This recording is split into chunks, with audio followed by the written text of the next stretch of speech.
local, a diretoria e nacional também, a gente pensou em ser um dia destinado ao ensino, né? Então, houve oficinas, estão havendo, na verdade, oficinas, 3 oficinas, para professores e para interessados.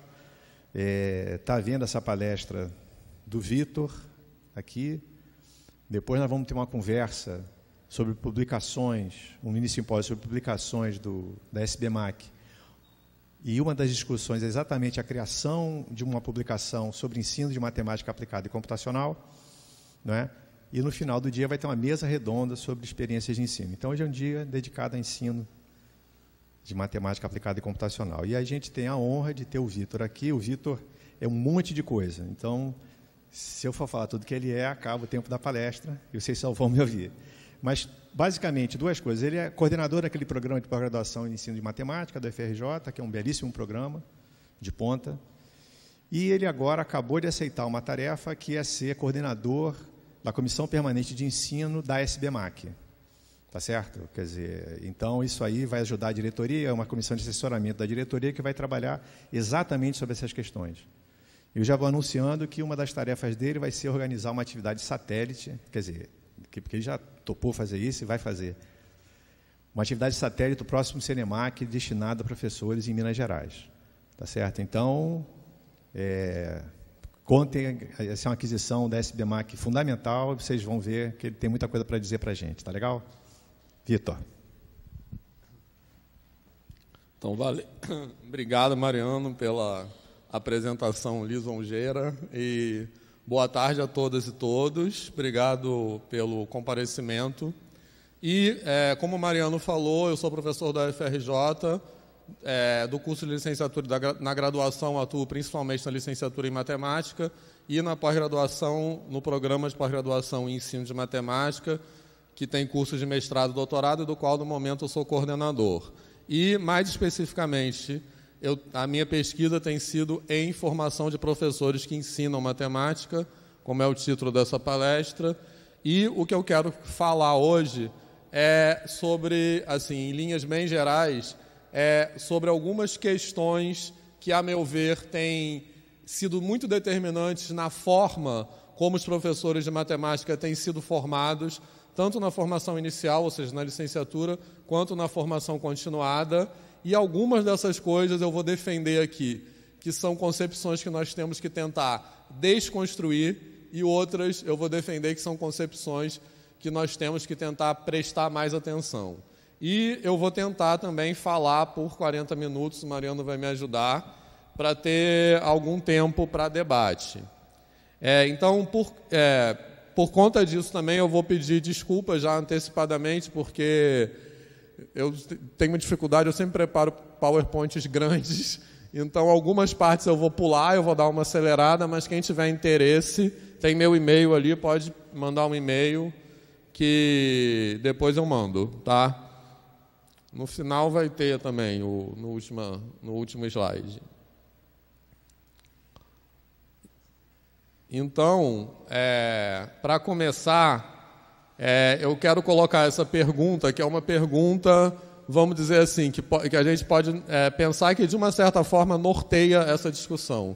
É uma pergunta que, de propósito, ela está colocada muito a grosso modo. Eu pretendo, ao longo da minha fala, aprofundar um pouco mais a discussão sobre essa pergunta. Mas a pergunta é: o que o professor de matemática precisa ou não saber? Ou seja, como o professor de matemática deve ser formado?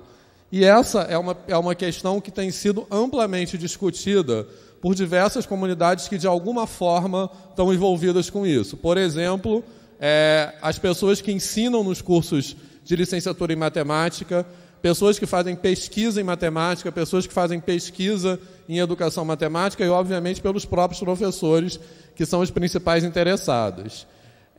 E esse debate ele tem sido muito conduzido nos seguintes termos. Alguns defendem que o importante mesmo para o professor de matemática é saber muito conteúdo, saber muita matemática. E outros defendem que o que é importante mesmo é saber ensinar, quer dizer, de um lado existe uma defesa do conteúdo e do outro lado existe uma defesa da pedagogia, digamos assim. Como eu disse, eu estou colocando de propósito essas questões em termos muito a grosso modo, né? Porque um dos objetivos da minha fala hoje é um pouco relativizar esse debate que, a meu ver, tem sido muito pautado por dicotomias, assim, de é uma coisa ou é outra, como se houvesse uma relação de exclusão entre essas duas coisas. Então, é mais ou menos por aí que eu quero conduzir a minha fala. E, como o título o título que eu dei para a palestra sugere, eu acho que quando a gente fala essa questão, o que o professor de matemática precisa saber, eu acho que tem uma questão que antecede a essa, que eu quero dizer para que a gente tenha clareza do que a gente quer responder com a outra pergunta, é preciso que a gente pense sobre essa antes. Ou seja, quando nós falamos em formar o professor de matemática, que o professor que vai ensinar matemática, a gente está falando de que matemática e para que escola, né? Qual é a matemática que a gente acha que tem que estar presente e que escola é essa, né? Essas perguntas, em vez de, apesar de poderem parecer óbvias ou poderem parecer que não cabe mais de uma pergunta, eu vou defender que cabem, que não existe uma concepção única do que é matemática, pelo menos do que é matemática no âmbito do ensino, e que não existe uma concepção única de quais são os objetivos e compromissos políticos da escola básica. Então, eu vou retornar a isso daqui a pouco. E, antes, eu quero começar também com algumas reflexões iniciais. E eu quero começar falando um pouco de uma questão de matemática. Essa é uma questão que foi colocada no nosso primeiro exame de acesso, no nosso programa de pós-graduação, do que eu falei agora há pouco, programa de pós-graduação em ensino de matemática da UFRJ, que essa foi uma questão da primeira prova de acesso, que foi, na verdade, no final de 2005, para a turma que ingressou em 2006, e nós colocamos essa como uma das perguntas, né? Considere a dízima periódica alfa igual a 0,9999, reticências, e a pergunta era qual dessas afirmações é verdadeira. Então, esse número é um número maior que 1, é um número igual a 1 ou é um número menor do que 1. Bom, como esperado, ninguém disse que era um número maior do que 1, mas a polêmica que está aí é se esse número é igual a 1 ou se é um número menor do que 1. E uma coisa que chamou, na época que esse exame aconteceu, uma coisa que chamou muito nossa atenção na época, que nos surpreendeu muito, que houve muitas respostas de candidatos que eram professores de educação básica que diziam o seguinte: é possível demonstrar rigorosamente que 0,999 é igual a 1, mas não é possível afirmar mesmo que 0,999 é igual a 1.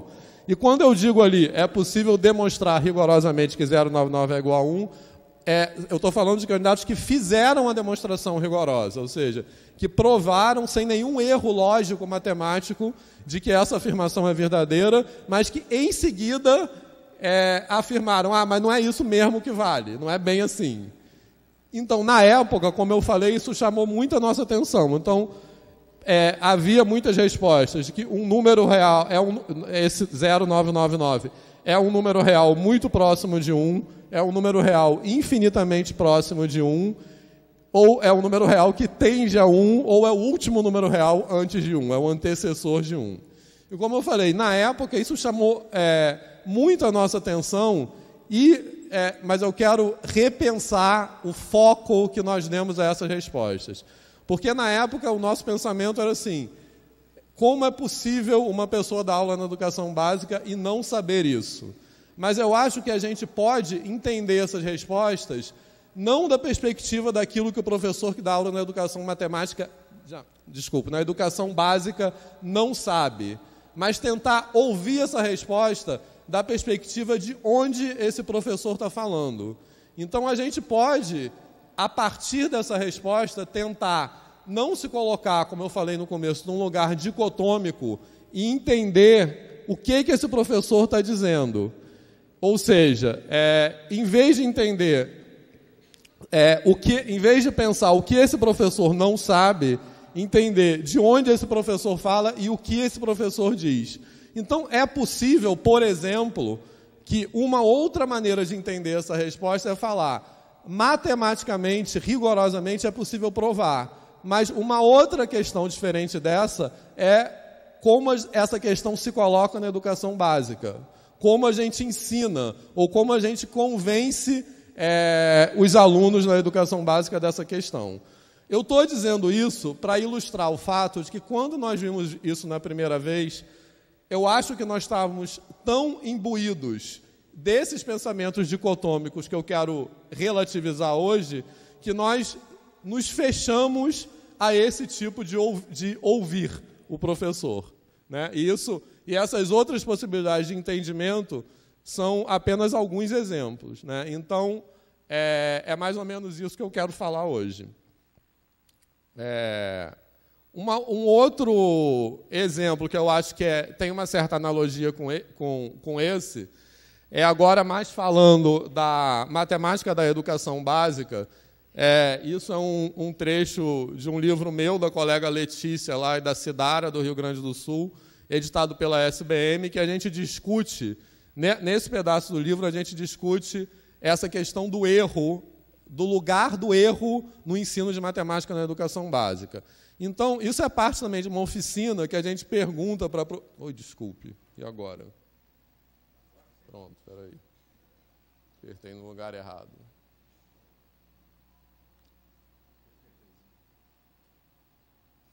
Pronto.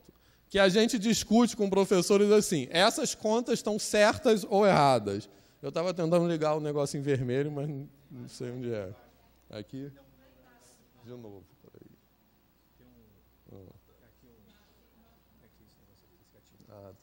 Tá. Pronto, consegui. Então, tá. Não, mas deixa para lá, não precisa usar isso aqui. Então, a pergunta essas contas estão certas ou erradas? Então, quando a gente coloca essa discussão para professores que ensinam matemática na educação básica, um primeiro impulso é dizer que a única conta que está certa é aquela que é feita por meio do algoritmo da multiplicação padronizado, que é aquela do meio ali, não é isso? Aquela em cima do meio.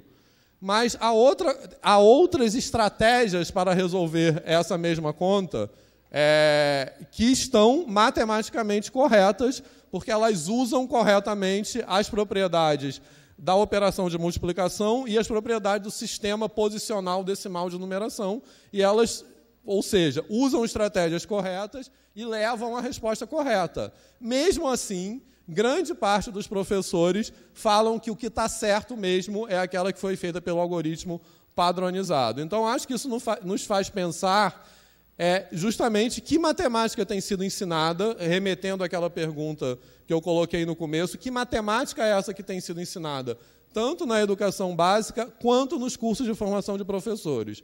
Porque aqui também é importante dizer que, ao dizer que os professores fazem isso, dão errado em coisas que não estão erradas matematicamente, eu não quero colocar essa discussão no sentido de culpabilizar esse professor, mas essa discussão é no sentido de nós refletirmos de qual é a cultura matemática e o lugar do erro nessa cultura matemática que tem sido dominante tanto nos cursos de licenciatura quanto nos cursos de educação básica.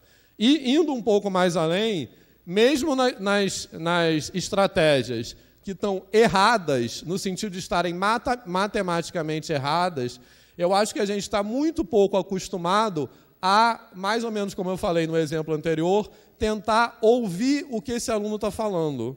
Então, por exemplo, naquela última questão, naquela última estratégia ali embaixo à direita, obviamente ela está errada, mas não tem nada certo ali. O que o aluno está dizendo, o que ele sabe e o que ele não sabe. E como a gente, como professor, pode ajudar esse aluno a pensar naquilo que ele não sabe. Eu acho que a gente está muito pouco acostumado a fazer esse exercício. E a nossa atitude tem sido simplesmente colocar um risco vermelho e desqualificar inteiramente o pensamento matemático daquele aluno. Bom, então, como o meu objetivo aqui é pensar em dicotomias e propor um movimento de tentar desconstruir essas dicotomias, uma pessoa importante que denuncia essas dicotomias há muito tempo é o Ferenc Klein. O Ferenc Klein, como todos aqui conhecem, é um matemático que tem uma contribuição importante para a pesquisa em matemática. Não é um pesquisador em educação matemática, mas ele é reconhecido como sendo uma das primeiras pessoas que começou a pensar sistematicamente e começou a desenvolver um discurso meio de autocrítica em relação à forma como os professores de matemática eram ensinados na época, na Alemanha, mais de 100 anos atrás. E uma coisa que ele fala no livro dele, Matemática Elementar de um Ponto de Vista Superior, que ficou bem conhecido, é o que ele chama de uma dupla descontinuidade, que é quando o professor entra no curso de graduação, meio que a matemática que ele começa a aprender ali parece não ter nada a ver com a matemática que ele aprendeu na educação básica, e, novamente, quando ele sai do curso de graduação e põe os pés na sala de aula da educação básica, mais uma vez, a matemática que ele tem que praticar na sua atividade profissional parece não ter nada a ver com aquela que foi discutida no curso de graduação. Então, por isso, ele chama isso de dupla descontinuidade. E eu gosto de citar o Ferenc Klein, primeiro porque ele está falando isso do lugar de um matemático, não é de um pesquisador em educação. E, em segundo lugar, porque, apesar dele ter falado isso na Alemanha, do começo do século XX, eu acho que todos nós aqui que fizemos curso de licenciatura e demos aula em educação básica, de alguma forma, já nos colocamos essa reflexão. Então, é uma reflexão que não é situada, assim, que não é restrita a um único lugar, nem a um único tempo, o que, a meu ver, mostra como não é fácil essa discussão de como formar professores. E, como era de se esperar, essa discussão, essas reflexões do Ferenc Klein, elas têm paralelos com a pesquisa muito mais recente nas áreas de educação e de educação matemática. Então, apenas para citar um exemplo, essa é uma pesquisa da Deborah Ball, que é uma pesquisadora em educação matemática dos Estados Unidos, que é bastante reconhecida, que fala de formação de professores, está em atividade até hoje, e isso é um trabalho da tese de doutorado dela, que é de 1988, na qual ela fez uma experiência que eu acho que é bem interessante. Ela escolheu, lá na Universidade de Michigan, nos Estados Unidos, alunos de graduação que estavam se preparando para serem professores de matemática da educação básica e foram escolhidos por serem alunos que tinham notas acima da média nas disciplinas chamadas de matemática avançada. Então, eram alunos que tinham conceitos altos em disciplinas como álgebra, cálculo, análise, geometria diferencial, etc. E ela fez para esses alunos perguntas da matemática da educação básica, né? Então, eram alunos que foram escolhidos por ter um desempenho de reconhecido destaque na matemática da universidade, e ela perguntou coisas sobre a matemática da educação básica. E o resultado é que foi péssimo. Assim, quase esses alunos não sabiam responder questões de matemática da educação básica. Então, uma das perguntas que eu acho bem interessante é: que contextos matemáticos podem ser usados para introduzir a operação de divisão por meio na escola básica? Então, é a divisão de frações, a divisão no qual o divisor é uma fração. E alguns alunos responderam, na verdade, eles confundiram a pergunta e responderam contextos que serviam para divisão por 2 e não para divisão por meio. Alguns explicaram a estrutura algébrica formal, ou seja, responderam como os racionais são um corpo, tem inverso multiplicativo, então tem divisão, porque a divisão é multiplicar pelo inverso multiplicativo.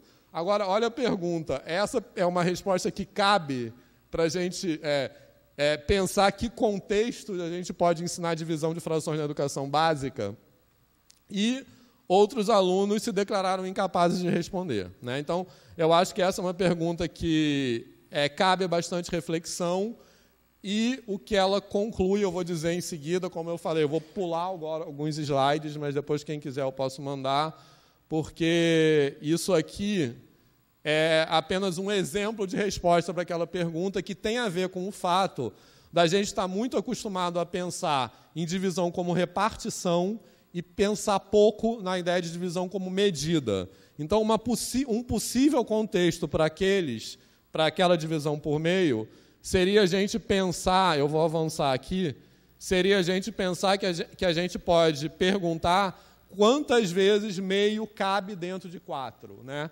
Que é uma ideia de divisão como comparação ou como medida. E nenhum aluno de graduação foi capaz de dar essa resposta.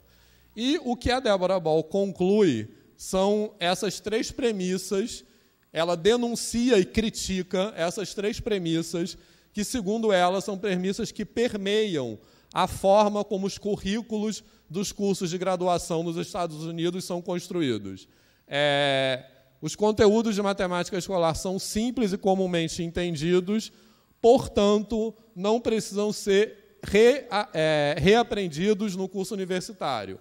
Essas 2 primeiras premissas, fazendo assim um pensamento de absurdo, se elas fossem verdade, não precisaria haver curso de graduação para dar aula na educação básica. A pessoa poderia sair da educação básica e dar aula de matemática na educação básica. Então, se aqueles conteúdos não precisam ser reaprendidos, por que a pessoa tem que passar por um curso de graduação para dar aula na educação básica? Então, o que a gente reconhece é que aqueles conteúdos são aprendidos na educação básica, por exemplo, divisão de frações, mas ele é aprendido de uma perspectiva de aluno.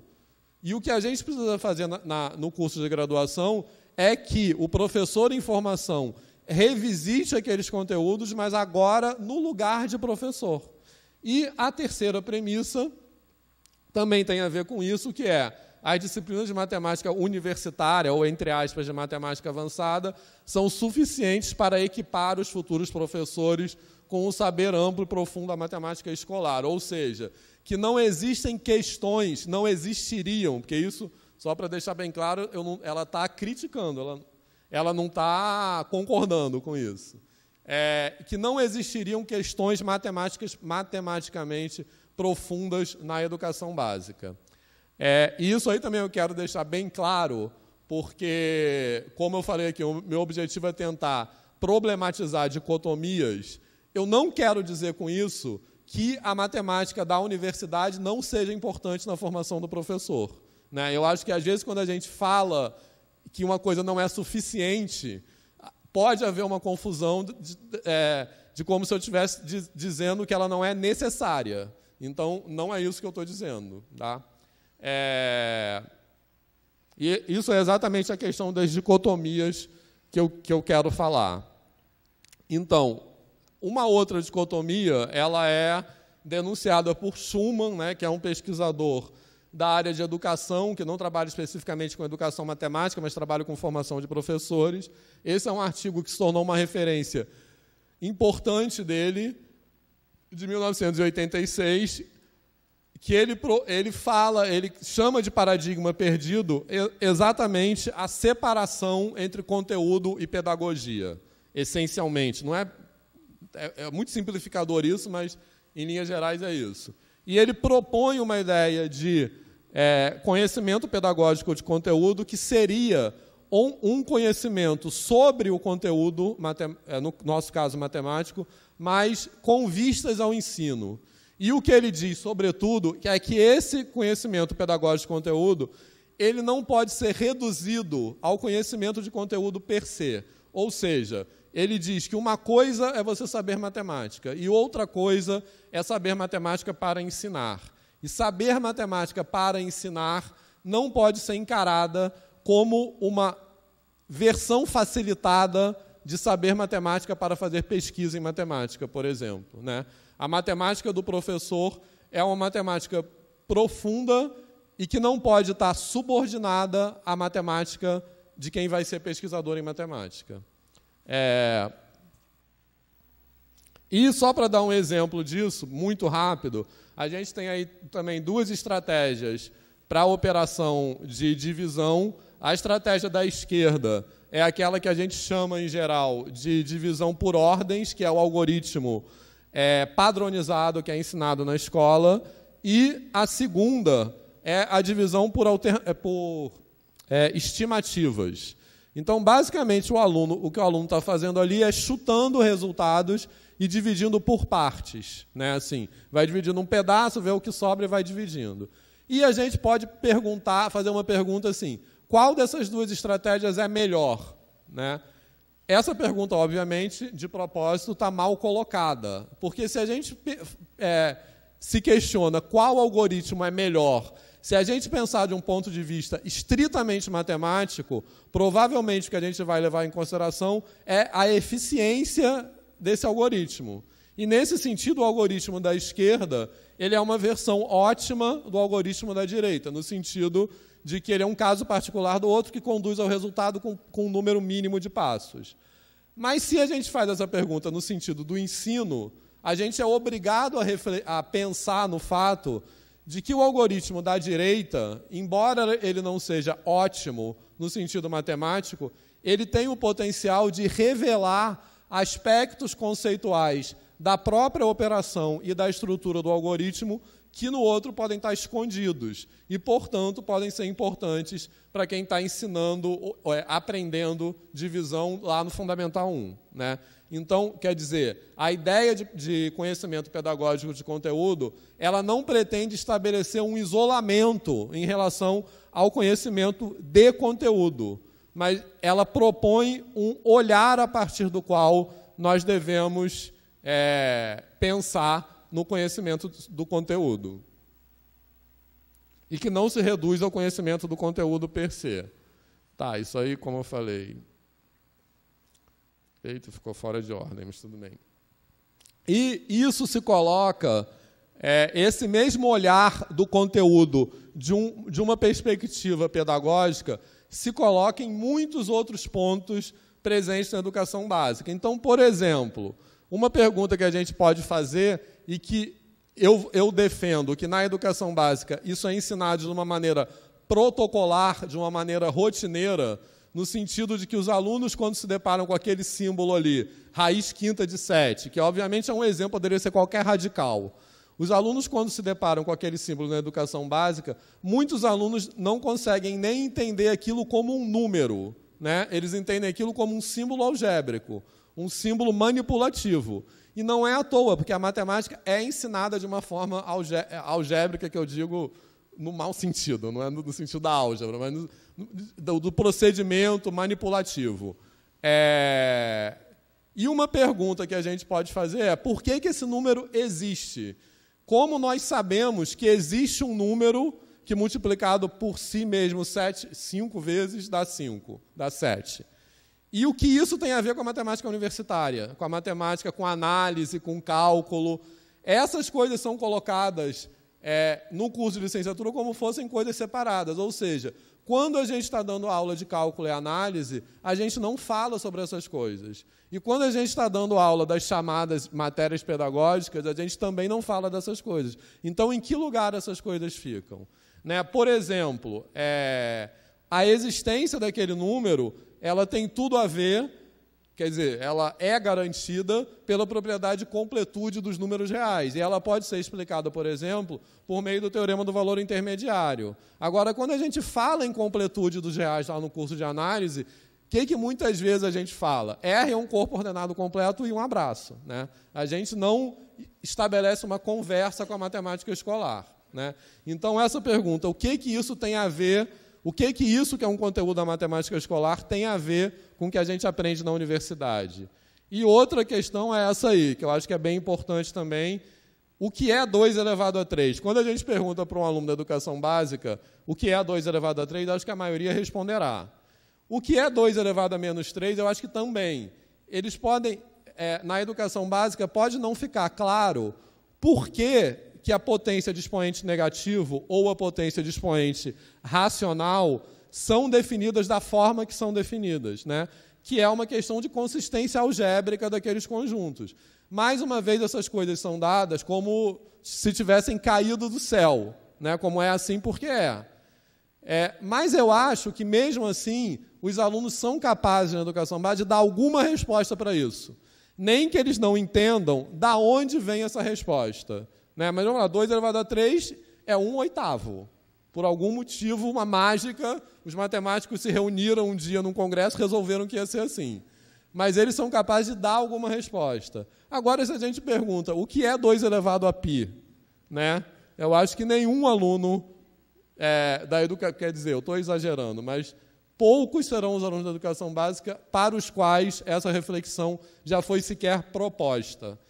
Entretanto, surpreendentemente, no mesmo livro de matemática que não tem qualquer discussão sobre o que é 2 elevado a π, algumas páginas adiante será encontrada a função exponencial definida no domínio dos reais, né? Então, 2 elevado a x tem que estar definido para todo x pertencente a R. E a desculpa que se usa para não se abordar essa questão, porque é uma questão que envolve questões matematicamente sofisticadas da estrutura dos números reais, etc., e que não caberiam na educação básica. Eu acho que o que a gente tem que pensar é o seguinte: o objetivo da matemática da educação básica, sobretudo, não deve ser os alunos entenderem as respostas para todas as questões do ponto de vista da matemática formal, mas entenderem por que as questões são relevantes. Então, a gente pode discutir aquilo, não tem problema se o aluno não vai entender que R é um corpo ordenado completo.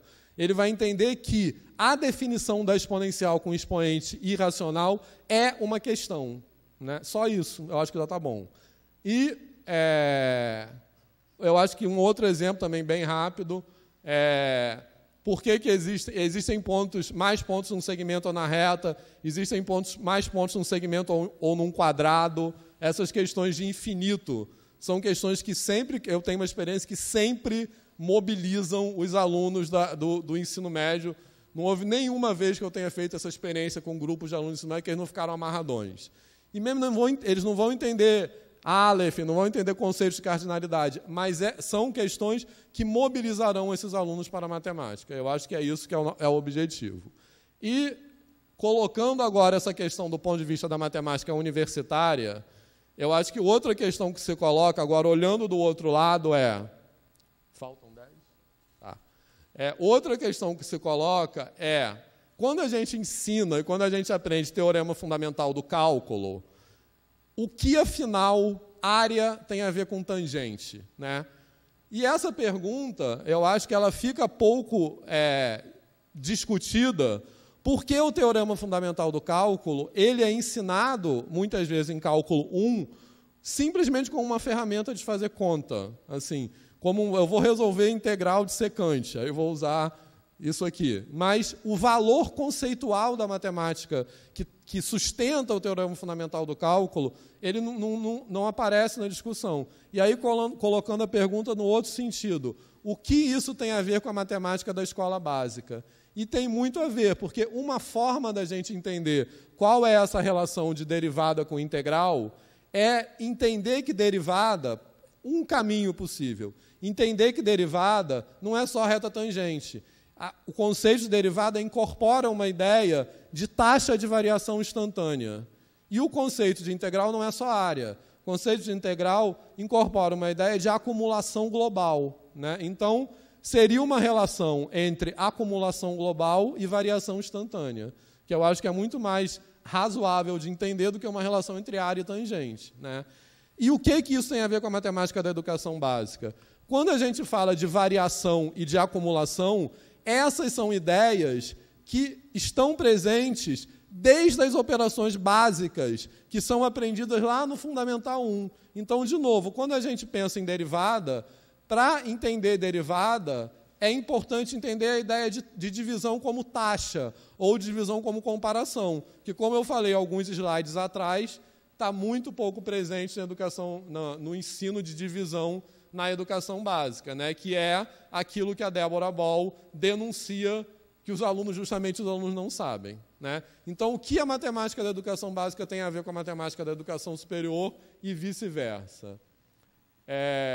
Então, voltando a essa pergunta,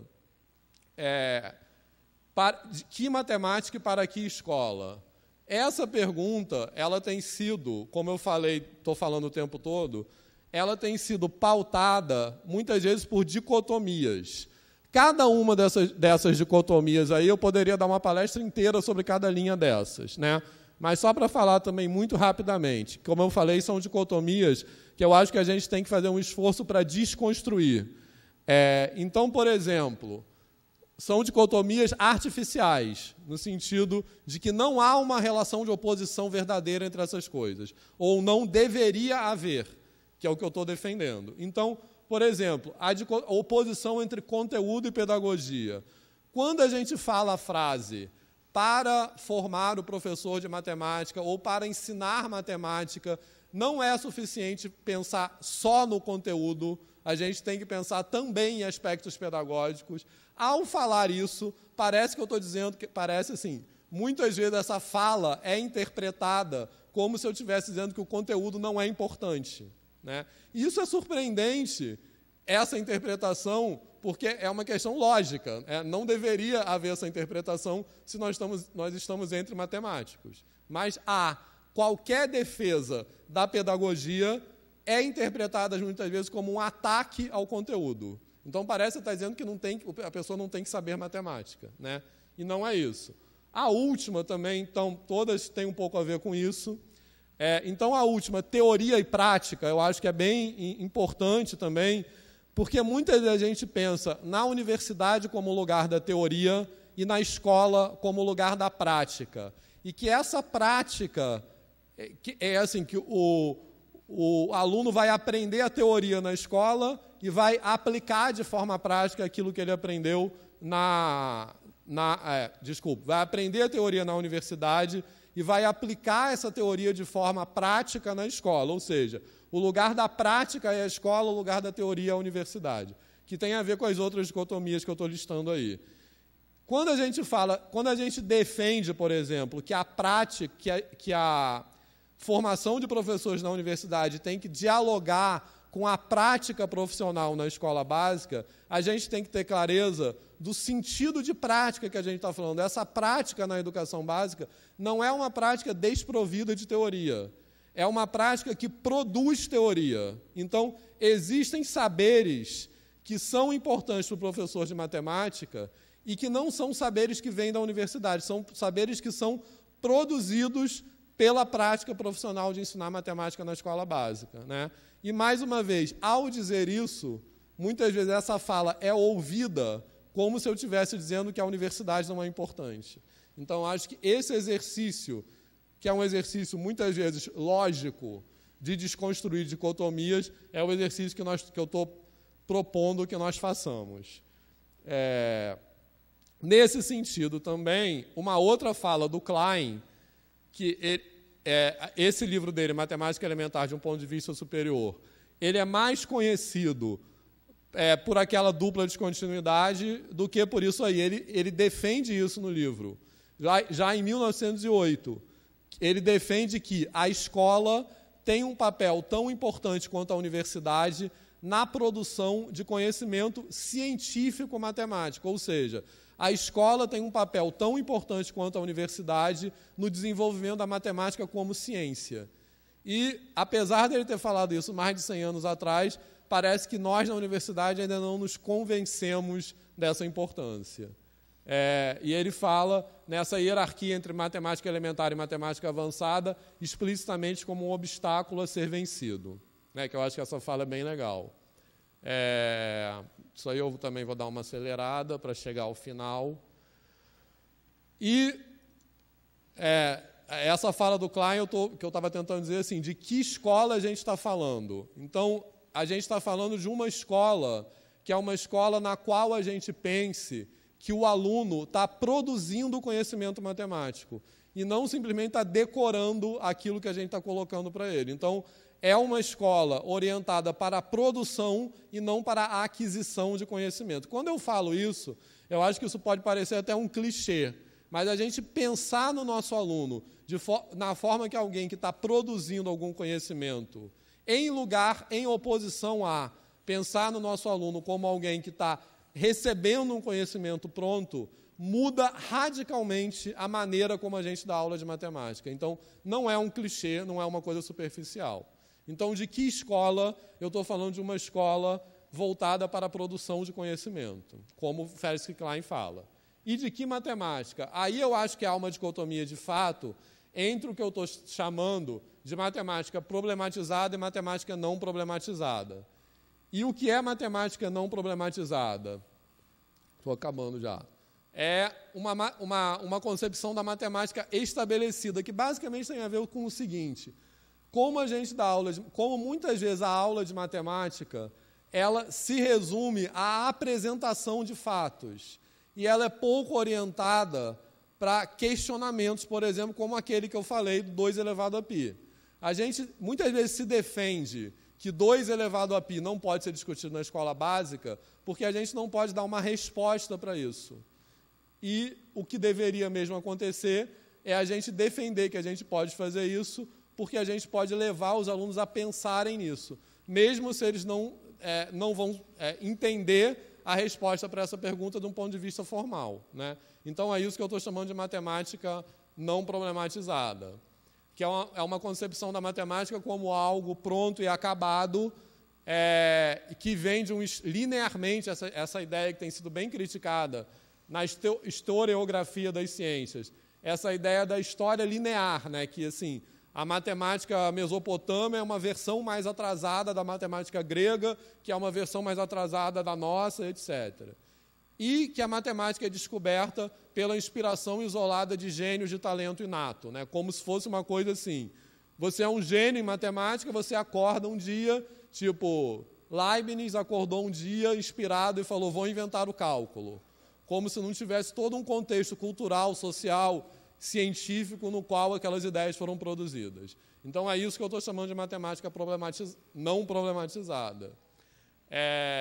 E caminhando para o final agora, o que eu quero dizer é que essa ideia de matemática não problematizada, que a gente está usando esse termo para se referir, ela tem tido repercussões determinantes para os paradigmas de ensino de matemática, tanto na educação básica quanto na educação superior, e acho que são esses que têm que ser desconstruídos. Então, um deles é que a matemática é uma ciência do rigor, então o seu ensino tem que ser rigoroso, né? Então, a matemática é uma ciência da certeza, do certo e do errado, então não há lugar para o erro no ensino de matemática. Quer dizer, o erro, ele é desqualificado, o valor do erro na produção de pensamento matemático é desqualificada com o argumento de em matemática está tudo certo ou errado. Então, só o certo deve ser considerado no ensino. O conhecimento matemático é organizado em teoremas, então o seu ensino deve simplesmente se resumir a apresentar respostas. Eu já falei um pouco sobre isso agora há pouco. Essa que eu acho que é bem importante. A matemática é produzida historicamente pela inspiração de gênios inatos, então seu entendimento só é acessível a pessoas com esse dito talento inato. E, nesse caso, o papel do professor de matemática seria identificar os estudantes talentosos e separá-los dos fracos, né? É uma coisa que eu tenho dito muito, que é o seguinte: o nosso trabalho como professor é dar aula para o estudante que está lá, e não para o estudante ideal que existe na nossa cabeça. Então, essa última frase tem um pouco a ver com isso, né? A gente acha que quem nasceu bom, só é bom em matemática quem nasceu bom em matemática, que o nosso trabalho é só reconhecer essas pessoas, né? E uma última que eu acho que é muito importante, que é a matemática é uma ciência neutra, né? Então, o seu ensino deve ser isento de política. Eu quero terminar... Oi? Eu quero terminar falando isso, quer dizer, na verdade, depois só falta um último slide. Eu quero terminar falando isso porque eu acho que essa fala é muito importante no contexto brasileiro que a gente está vivendo no momento. Então, é preciso entender, em primeiro lugar, nenhuma ciência é neutra, nenhuma ciência é produzida num contexto apolítico. E nenhuma aula de nenhuma coisa é apolítica, porque dar aula é um ato político. E existe um discurso de que apenas nas ditas ciências humanas, na aula das ditas ciências humanas, há um lugar para a discussão política, né? E não é uma opção nossa, como professor de matemática, dar uma aula desprovida de política. O ato de dar aula é um ato político, né? Então, eu quero dar alguns exemplos, 2 exemplos só disso, que eu acho que, em algumas situações, essas questões políticas são mais óbvias, e em outras são menos óbvias, mas ainda assim estão presentes, né? Vou falar primeiro as menos óbvias. A gente decidir se a gente vai mandar os alunos decorarem a fórmula de Bhaskara ou se vai, de alguma forma, ajudá-los a entender a construção da ideia de resolver uma equação, etc., essa opção é uma opção política, porque ela determina que visão ela determina, ou pelo menos ela tem grande influência em qual é a relação afetiva até que aquele aluno vai desenvolver com a matemática. Se a gente obriga o aluno e pune o aluno por não decorar uma fórmula, isso é uma opção política. E há outras situações sobre as quais eu acho que nós temos que pensar seriamente como professores de matemática, nas quais as questões políticas têm estado mais aparentes. Então, vou dar um único exemplo disso. Já tem acontecido muito, eu tenho ouvido muito essa fala de alunos nossos lá, que são professores da educação básica, na seguinte situação: aqueles problemas de combinatória, que é um problema típico que tem aí nos livros, etc., de combinatória, que é o problema que é assim: numa festa, sei lá, tem 15 homens e 12 mulheres, quantos casais podem ser formados? Hoje os alunos perguntam: professor, mas o casal é só de homem e mulher? Ou pode ter outros casais? Que resposta a gente dá como professor? A gente fala: não, é só de homem e mulher mesmo, cala a boca. Ou a gente traz isso para o debate, né? Então, essa é uma opção política, como professor de matemática, é uma opção assim: como professor, eu serei homofóbico ou não serei homofóbico? Isso é apenas um exemplo. Sim. E eu poderia falar muitos exemplos assim: eu vou ser machista ou não? Eu vou ser racista ou não? Né? Então, a gente não pode colocar pensar numa aula que seja desprovida de política. E por que eu quero fechar com isso? Porque eu acho que todo mundo sabe que há movimentos importantes tomando força no Brasil atualmente que defendem isso, né? Então, vou falar nominalmente, né? A expressão máxima disso é a Escola Sem Partido, que defende a tese de que pode haver uma sala de aula desprovida de política. A clareza que a gente tem que ter sobre isso é que a defesa de uma aula ou de uma escola desprovida de política, essa defesa em si é uma política. E o que nós temos que pensar é a serviço de que interesse essa política está. Então, não é fugir da política, mas é pensar a serviço de que interesse a nossa aula de matemática está, né? Então, agora, o último, só para fechar mesmo, é o que a gente está propondo, em oposição a essa ideia de matemática não problematizada, que é o que está relacionado com tudo isso que eu falei, é uma ideia de matemática problematizada, que é uma ideia da matemática pensada a partir de todos os seus contextos históricos e sociais por meio do qual ela é produzida. Então, é pensar a matemática a partir da sua produção e não a matemática como uma coisa pronta. Era mentira, tem mais um só. Porque eu acho que isso é fundamental falar, que é o seguinte: como eu falei no começo, essa ideia de desconstruir dicotomias. Quando a gente defende matemática, essa defesa que eu faço da matemática problematizada, ou da questão política, ou disso tudo, muitas vezes isso é ouvido. Eu estou falando eu, mas é um eu genérico, não sou eu, Vitor, né? Quando há essa defesa, muitas vezes essa defesa é ouvida como um enfraquecimento do conteúdo. Tipo assim, você dá aula de matemática mesmo dar aquela aula de matemática seca, aquela aula que é teorema, definição, etc. Definição, teorema, demonstração. E se a gente faz qualquer coisa diferente disso, nesse sentido que eu tentei exemplificar ao longo da fala, parece que o que a gente está propondo é uma superficialização do saber matemático. Quando o que eu defendo, na verdade eu defendo, que é justamente ao contrário. Essa perspectiva é uma perspectiva que aprofunda o conhecimento matemático, porque ela coloca para os alunos o conhecimento matemático que faz sentido. E esse fazer sentido não é só um sentido racional ou intelectual, é um sentido da possibilidade de desenvolver afeto em relação àquilo que está sendo aprendido. Então, é isso. Obrigado.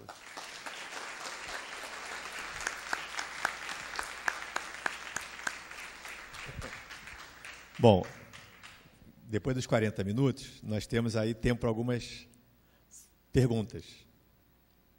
Tem ali o microfone. Depois o Carlile vai perguntar. Aqui, depois é o Carlile. Primeiro ele. Aqui, ele. O que você acha da política do Paulo Freire, do livro Pedagogia do Oprimido, ensinado nas escolas e amplamente divulgado nas licenciaturas de matemática do Brasil? O que eu acho do livro do Paulo Freire? Eu acho que... responde logo ou faz mais um? Não, eu acho que é uma coisa, inclusive, que... seria outra palestra, mas assim...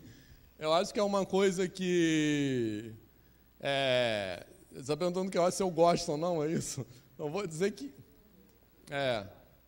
Não, eu acho que é uma perspectiva, é uma contribuição fundamental. Acho que tem muito a ver com isso aqui que eu falei. Claro que depois do trabalho do Paulo Freire, muitas outras coisas em educação foram feitas. Mas eu acho que é uma perspectiva que converge com isso que eu tentei falar aqui. Né? Quando eu falei de que escola eu estou...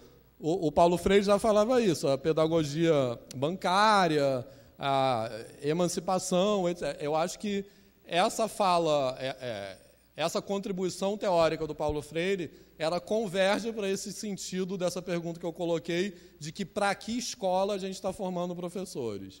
E eu acho que uma outra coisa que é importante a gente saber é que, ironicamente, o Paulo Freire é muito mais reconhecido fora do Brasil do que no Brasil. Né? Assim, eu não vou saber responder agora de cabeça, mas tem dados que, tipo assim, Pedagogia do Oprimido está entre os livros mais citados na pesquisa em educação, entre o segundo, mas uma coisa assim, não vou falar que eu vou ter medo de errar, mas está entre os mais citados, e ele é mais citado fora do Brasil do que no Brasil.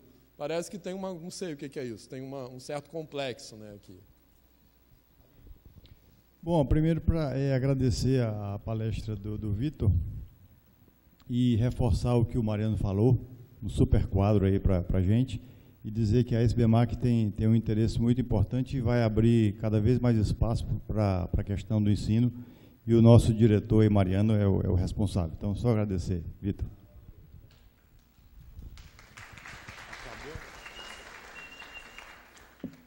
Posso perguntar? Boa tarde. Eu tinha duas questões. Uma questão que gostaria sua opinião em relação a como o Profimat está ajudando ou influi em todas essas dicotomias que você falou. E a outra, se você podia citar alguns exemplos de escolas onde essa metodologia ha sido aplicada e quais han sido suas consequências. Obrigado.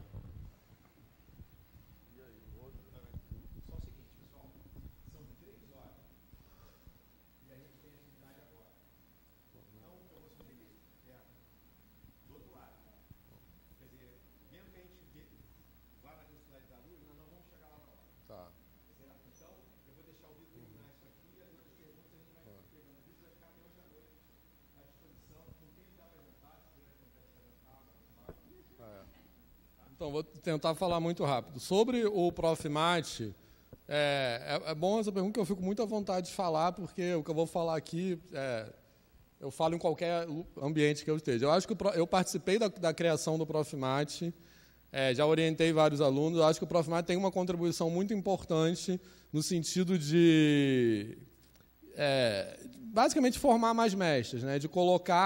De trazer professores que estavam sem estudar e tipo, sem pensar sobre a própria prática, aproximar mais das reflexões sobre a própria prática. Eu acho que o movimento que o Profimat tem que fazer agora, e que eu acho que esse movimento é muito heterogêneo em termos de cada instituição que é um polo do Profimat, é conversar mais com a escola. Eu acho que é isso. Eu acho que há lugares nos quais o Prof. Mate é só matemática pura. E ao falar isso, mais uma vez, eu não quero ser interpretado que eu estou dizendo que o professor não tem que saber matemática, né? Mas eu acho que a reflexão... Eu não estou mais na coordenação nacional, mas acho que a reflexão tem que ser essa, né? Tem que ser, a gente tem que pensar no mestrado de profissionais que dialoguem mais com a escola básica, né? E hoje não tem só o Prof. Mate, tem vários outros profs, e também eles têm graus diferentes de diálogo com a escola básica. Com relação à segunda pergunta, estou tentando falar muito rápido. Com relação à segunda pergunta, tem algumas experiências, né? Assim, não exatamente com essa perspectiva, mas com perspectivas que convergem para isso. Para citar um exemplo, tem a Escola da Ponte, em Portugal, né? Que é uma escola que tem no Brasil também, né? Há algum tempo. Que é uma escola que tenta desconstruir, porque eu acho que é isso, a gente tem que colocar à prova aquilo que a gente entende por escola, né? Por exemplo, uma coisa que, esse modelo que a gente tem de aula, né? A gente tem que ter clareza que aula não é simplesmente uma pessoa chegar na frente das outras e começar a falar coisas, né?